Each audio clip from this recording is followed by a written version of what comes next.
Budget हा 43,000 कोटी आहे. आम्ही ज्या वेळेला ही योजना प्रस्तावित केलेली होती त्यावेळेला राज्यातील 2.5 कोटी महिला माझ्या माता भगिनींना या योजनेअंतर्गत लाभ मिळेल असा प्राथमिक हा आमचा अंदाज निश्चितपणाने होता. आज तगत आमच्याकडे 1,40,00,00,000 पेक्षा जास्ती अर्ज हे प्राप्त झालेले आहेत विभागाकडे आणि ज्या स्थानिक सगळ्या शासकीय यंत्रणा आहेत यांनी त्याची स्क्रुटिनी छाननी सुद्धा सुरू केलेली आहे. त्याच्यामुळे ती छाननीची प्रक्रिया सुद्धा पुढच्या 8-10 दिवसातच पूर्ण होणार आहे.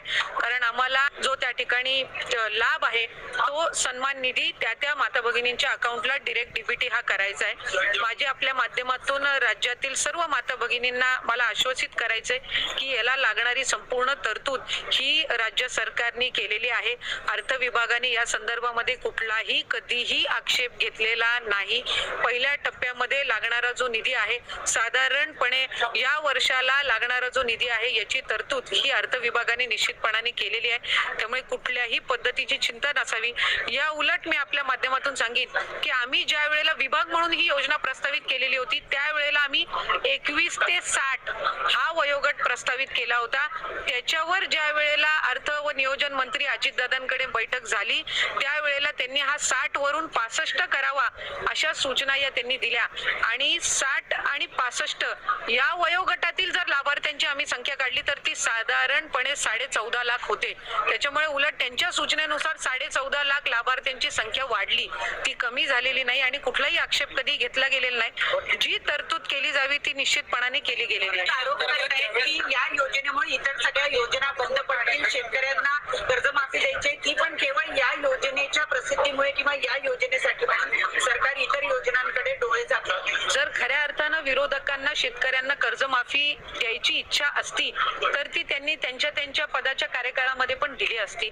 आज मुख्यमंत्री माझी लाडकी बहीण योजना असेल, आज मुख्यमंत्री अन्नपूर्णा योजना असेल, युवा प्रशिक्षण योजना असेल किंवा आज शेतकऱ्यांना जी वीज सवलत मिळणार आहे सुद्धा उदंड असा प्रतिसाद मिळत आहे.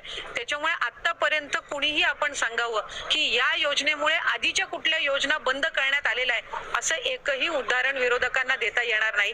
संजय गांधी निराधार योजना असेल, तुमची वयोश्री योजना असेल, या सगळ्या आधीसारख्या कार्यरत. मुख्यमंत्री माझी लाडकी बहीण योजनेमध्ये खूप मोठी अपडेट आलेली आहे. सध्याची खूप मोठी खुशखबर आलेली आहे. बघा, मार्च व एप्रिल महिन्याचे 2 महिन्याचे 2100 रुपये प्रमाणे डीबीटी करण्यात येणार आहे आणि शुक्रवारपासून याची सुरुवात होणार असल्याचं माहीत झालेलं आहे.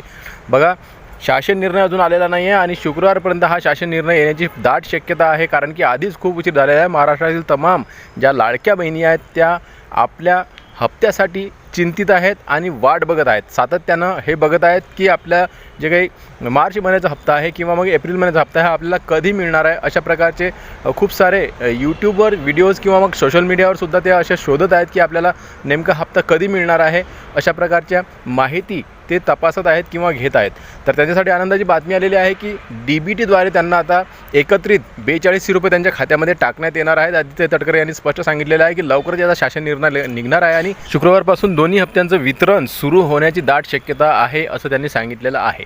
तर बघा, लाडक्या बहिणींसाठी अतिशय खुशखबर आलेली आहे. एकत्रित 2100 रुपये प्रमाणे त्यांना 2 महिन्याचे मार्च आणि एप्रिल महिन्याचे एकूण 4200 रुपये त्यांच्या खात्यामध्ये डीबीटी होणार आहे. ज्या आधार कार्ड लिंक असलेल्या सर्व बहिणींना आता हे पैसे मिळणार आहेत आणि त्यांच्या खात्यामध्ये जमा करण्यात येणार आहेत. तुम्हाला माहीतच असेल की आधीच खूप उशीर झालेला आहे. मार्च महिन्याचा हप्ता एप्रिल महिना संपत आला तरीही मिळालेला नाही आहे आणि एप्रिलचा हप्तासुद्धा मिळालेला नाही. एकूण काय तर दोन्ही हप्ते अजूनही मिळाले नाही. एप्रिल महिन्याचा जे 15 ते 16 तारखेपर्यंत मार्च महिन्याचा हप्ता अपेक्षित होता, कारण की शासन निर्णय एप्रिल महिन्यामध्ये अपेक्षित होता आणि एप्रिल महिन्यातसुद्धा हप्ता जो काही आहे तो लवकरात लवकर मिळणे अपेक्षित होता, परंतु तसं झालं नाही आहे. विलंब झालेला आहे आणि खूप मोठा विलंब झालेला आहे. तर याबद्दलचा शासन निर्णय लवकरच येणार आहे आणि शुक्रवारपासून दोन्ही हप्ते एकत्रित मिळण्यास सुरुवात होणार आहे. व्हिडिओ आवडल्यास टेक्निकल मराठाची या चॅनलला नक्की सबस्क्राईब करा. व्हिडिओ पुन्हा नवीन एका व्हिडिओमध्ये. तोपर्यंत जय महाराष्ट्र.